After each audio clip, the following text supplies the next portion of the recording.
Well, hello, my soul friends. It is Victoria on the Soul Nurturer channel. Welcome. Hello. Um, this is an offering from my heart and soul to yours, and the desire, the intention is that as you're kind of scrolling on by videos, there's something about me in my video that you go, I'm going to go here. I'm drawn here.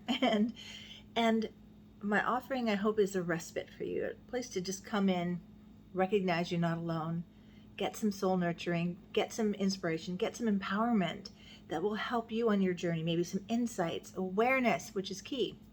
And maybe you'll be drawn to contact me for a session. And you can click on my website in the description for more information on that.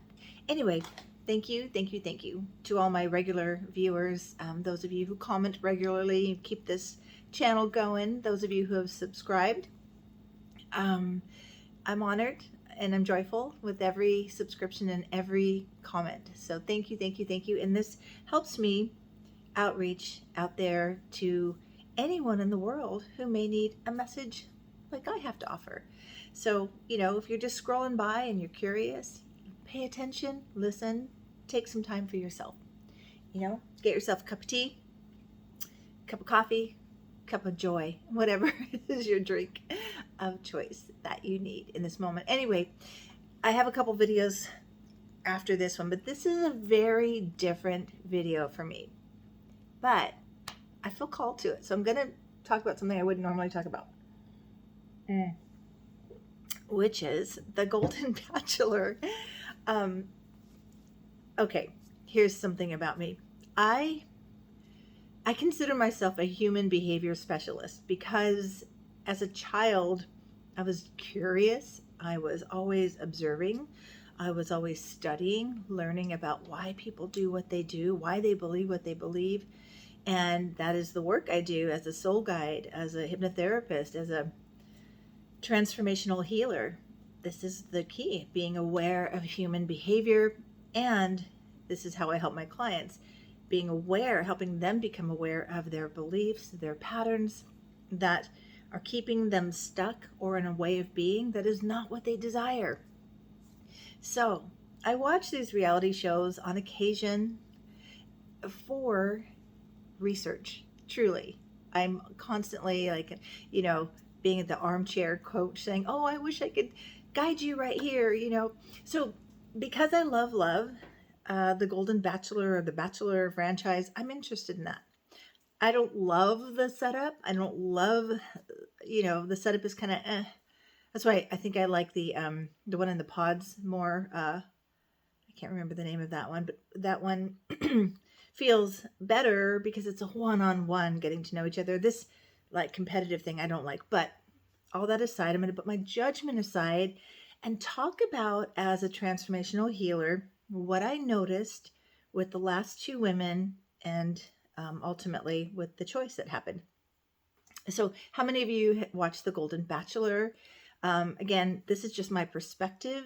I honor everybody who showed up for that. What a lot of bravery it takes to be that vulnerable on camera for the purpose of pursuing love. And I love that, for people of a certain age and getting older, how this particular show offered hope. And I do believe that there's always opportunity for love. You just have to prepare to receive what you desire. So that's really key. You have to prepare to receive what you desire across the board, but in particular, I'm talking about love. So, okay. So yeah, we watch this. If you watch this, and here's the thing, you don't have to watch the whole series to connect to what I'm talking about. Watch the last episode. It was heart-wrenching. And, again, I wanted to just reach through the screen and say, I've got you. I want to talk to you. Let me help you. But my perspective, again, I don't know how they edit the thing. I don't really know what happened behind closed doors. I'm just speaking from a place of, there's something. If I was coaching, I was guiding the participants, that I would invite them to take a look at, to do some healing, to be prepared to receive what they're going for. Okay, so what am I talking about? So for those of you, spoiler alert if you haven't watched, Golden Bachelor was this guy, Gary. I think he's 72. His wife had died. I don't know how many years ago, and he's, presenting himself as first time going for love, and all this stuff came out after the last episode about kind of shading him a little bit, and I don't know his backstory. Here's the thing. I think anybody who is willing to put themselves out there, there's going to be trolls, there's going to be stuff. And here's the other thing, especially right now, because we are very much in a time when all of our shadow stuff is coming forward. And if it's true, we're just seeing some of his shadow. He's human. We all have something, right? So it's not necessarily about Gary, except for one thing. I'll say it when I get into this. So the two women, the last two women he had to choose from, get to know, and decide if he was going to propose were Leslie and Teresa, both phenomenal women. And so here's the spoiler alert. I'm going to tell you who he chose. He chose Teresa.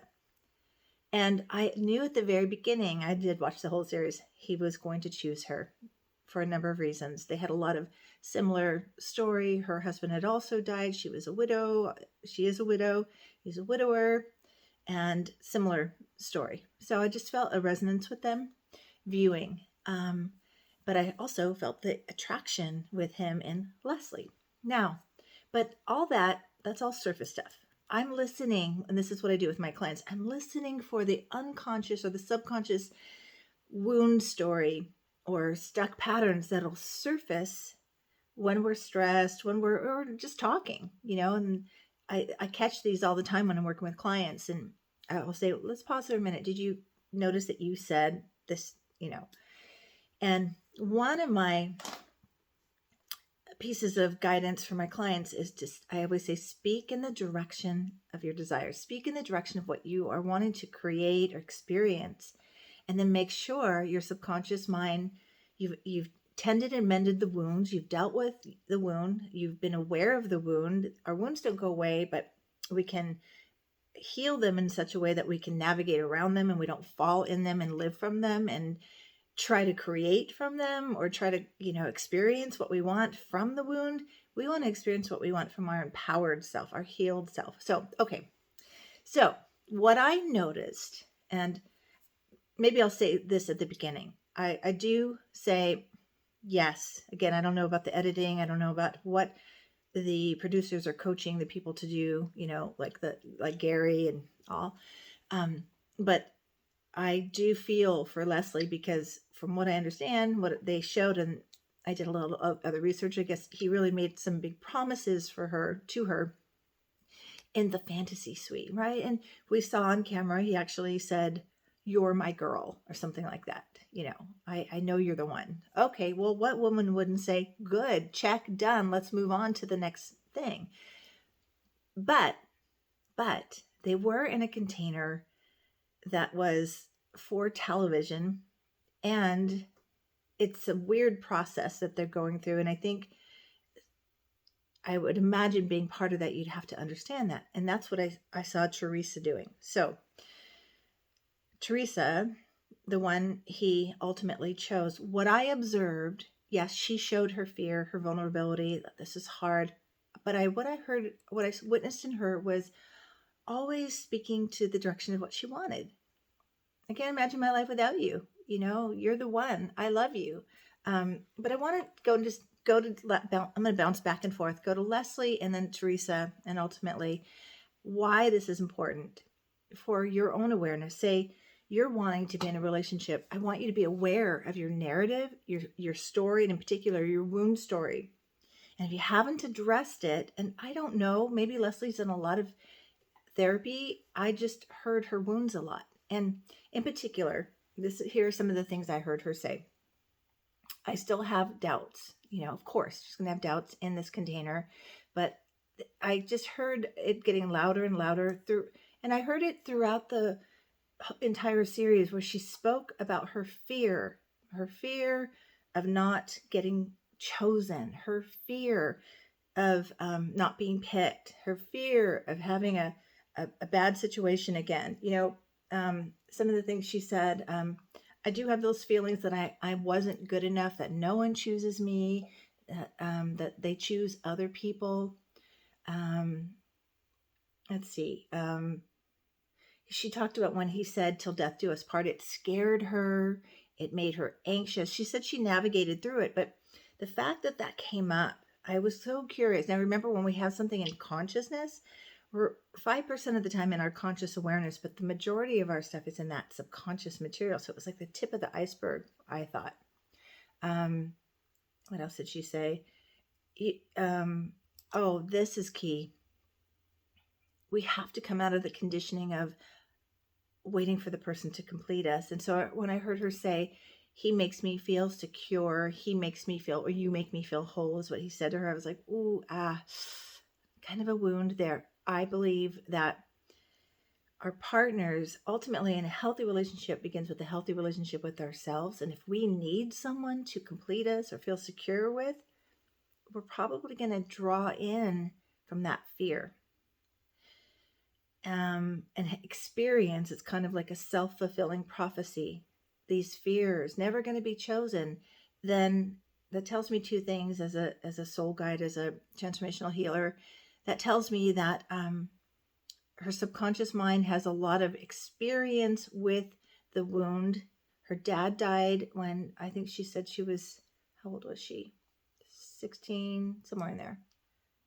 I don't think I know, but of course I relate to Leslie so much. My dad died when I was 9. He wasn't really in my life. So I had to do a lot of healing of recreating what does a healthy relationship even look like. When you have a lot of trauma, a lot of abandonment, a lot of patterns of being wounded, it takes a long time to heal and turn that story in the direction of where you want to go by, rewiring, reprogramming. I call it updating the relationship file. This is what relationships look like, because if you don't have enough information, you're going to default into what you know about, which is the wound or the negative patterning. I hope this makes sense. Do comment if you have if this is resonating or if you have any questions, okay? I love working with people and preparing to receive the partner of their dreams, the partner that is going to be the healthy partner, a healthy mirror back to their healthy being. And for some of us, we had to do a lot of work to reclaim that. And I was one of them. I'm not going to go into myself. I'm going to stay with this story here. So, I just felt her leading from a lot of fear. I would be devastated if he didn't choose me. And so I already knew before watching it, I was like, he's not going to pick her. She's already broadcasting to him. This is what we do unconsciously and energetically. I have a lot of fear here. I don't think I'm good enough. You're probably not going to choose me. And then he picks up on that, like, I don't know, there's something off. I feel uncomfortable. I don't know that I should choose her. This is how it goes. We teach each other how to be with us unconsciously and energetically. And this is when I work with couples. It's about getting into a new rhythm together, not from the wounds, not from the fear, but from love and connection and on the same page. So again, my heart goes out to her. I really think she's a freaking amazing woman. I love, there was one part where she's telling him how she's feeling. And he said, I don't know how she said it, something like, forgive me, Gary, but I don't really care what you have to say right now. I have to feel what I'm feeling, something like that. And I really do hope they choose her as the Bachelorette, the Golden Bachelorette, because she represents an awakened woman. I don't think she's done all her healing. That's my observation. I'm sure she's done some. I think there's more. And what I would like to see, and I don't know if they'll ever show this on these shows, maybe she did this behind the scenes, for her to say, oh, all my old stuff's coming up. I know this is my personal responsibility. I know I still have some healing around this.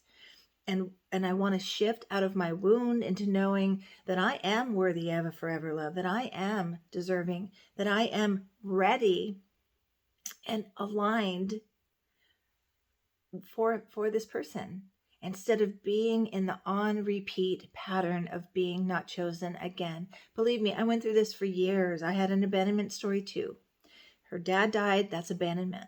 Death is abandonment. even though logically we say, well, they didn't choose to die, it still, to a child especially, feels like I've been left. And then that sets up a whole patterning of, if I'm left, what does that mean about me? I'm not good enough. I'm not worthy. We hear it in her story, right? We hear what she's saying. So I guess what I'm saying to you is I heard more of her wound than her healing. And that's whatever we're energetically sharing from on the majority of time is what we're attracting more of. Okay. Now, Teresa, on the other hand, also, her husband died. She is a widow. And yet, what I witnessed in her was this, again, she spoke in the direction of she wanted. I can't imagine life without you.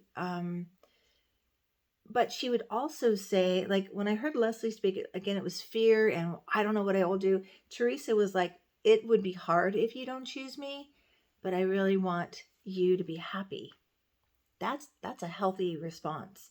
She had compassion for his situation and knew it was an unusual process, where I felt like Leslie was, this is so hard. There's other women here, and you know how I feel about that. And well, that's kind of what this crazy experiment was, right?